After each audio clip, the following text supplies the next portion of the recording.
Pada tanggal 30 Oktober 1961, Uni Soviet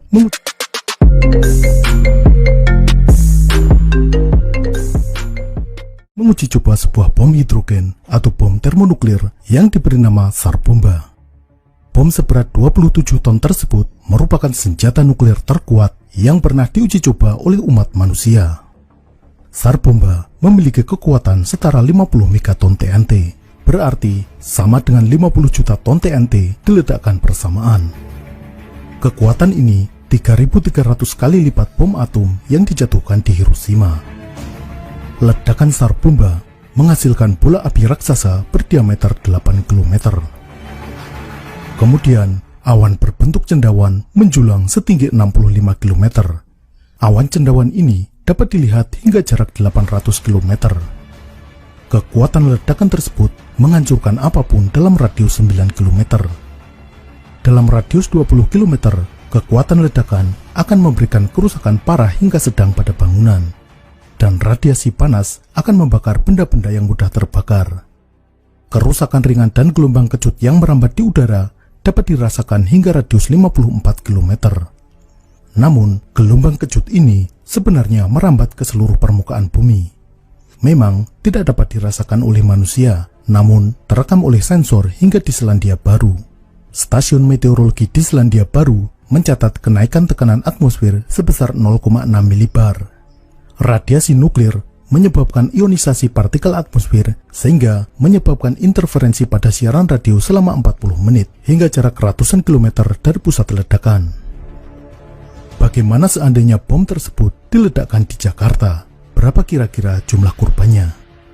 Kita akan membahas efek ledakan nuklir jika seandainya diledakkan di pusat kota Jakarta. Kita ambil contoh pusat ledakan ada di Monas. Untuk memaksimalkan radius dari efek ledakan, maka bom nuklir diledakkan di udara atau airburst. Ketinggian airburst optimal tergantung dari kekuatan bom tersebut. Sebelum kita membahas Tsar Bomba, kita coba dulu bom atom Little Boy yang dijatuhkan di Hiroshima. Bom atom Little Boy memiliki kekuatan setara 15 kiloton TNT. Seandainya diledakkan di atas Monas, maka akan terjadi bola api dengan radius 180 meter. Ukuran bola api ini tidak lebih besar dari lapangan silang Monas. Kehancuran total akibat tekanan ledakan berada di radius 340 meter. Ini juga masih berada di dalam lapangan Monas. Di luar area tersebut, hingga radius 1,6 km terjadi kerusakan parah pada infrastruktur. Bangunan-bangunan akan roboh dan sebagian besar orang di area ini akan tewas. Radiasi panas akan membakar benda-benda seperti kayu, plastik, kertas, dan bahan mudah terbakar lainnya. Kebakaran besar akan menyebar di area ini. Kerusakan parah ini akan menimpa Istana Merdeka dan sebagian besar gedung-gedung di sekitar Monas, seperti kantor pusat Pertamina, markas Kostrad, gedung Mahkamah Agung, dan Museum Nasional. Radiasi akibat ledakan nuklir akan terpancar hingga radius 1,2 km. Radiasi dengan dosis lebih dari 500 rem ini akan mengakibatkan kematian. Jikapun ada yang bertahan hidup, 15% diantaranya akan meninggal dunia akibat kanker yang disebabkan oleh paparan radiasi ini. Bom nuklir seperti yang dijatuhkan di Hiroshima adalah bom nuklir yang tidak efisien.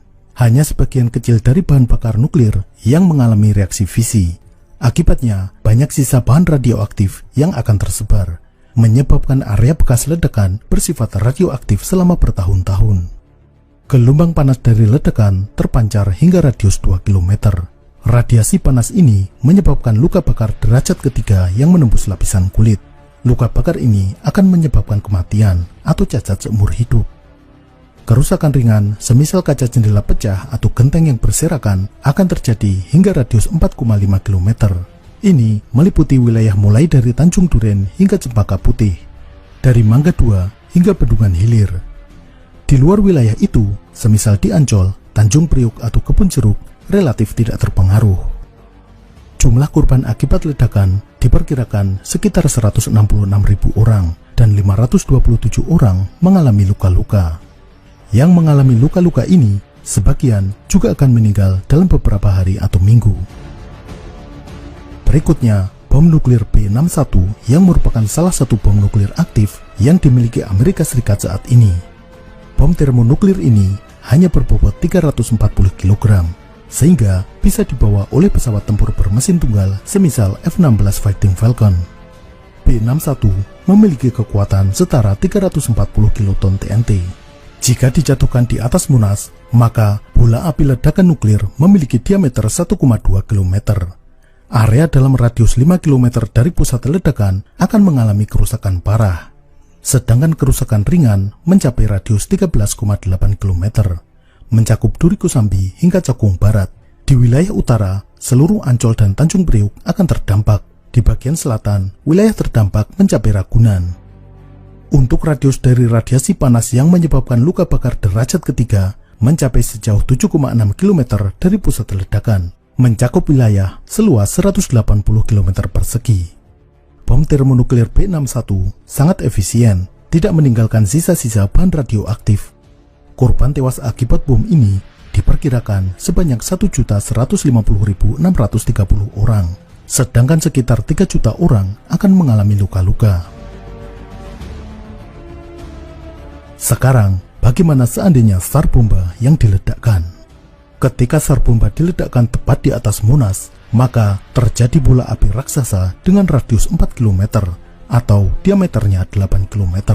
Area dari Tanjung Duren Selatan hingga Cempaka Putih akan rata dengan tanah.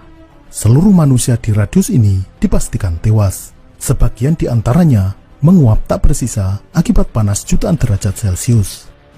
Area yang mengalami kerusakan parah mencakup radius 9 km. Gedung-gedung dan rumah dari wilayah Kedoya sampai Pulau Gadung akan ambruk.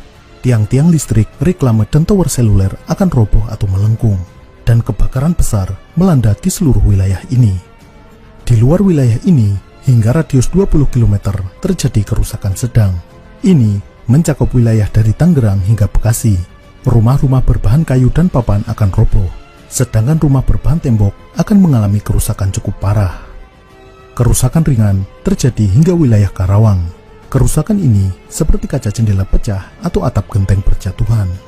Yang mengerikan adalah radiasi panas mencapai radius 60 km. Artinya, orang-orang di wilayah Bogor, Tangerang, Bekasi hingga Karawang akan terkena radiasi panas yang bisa menyebabkan luka bakar derajat ketiga.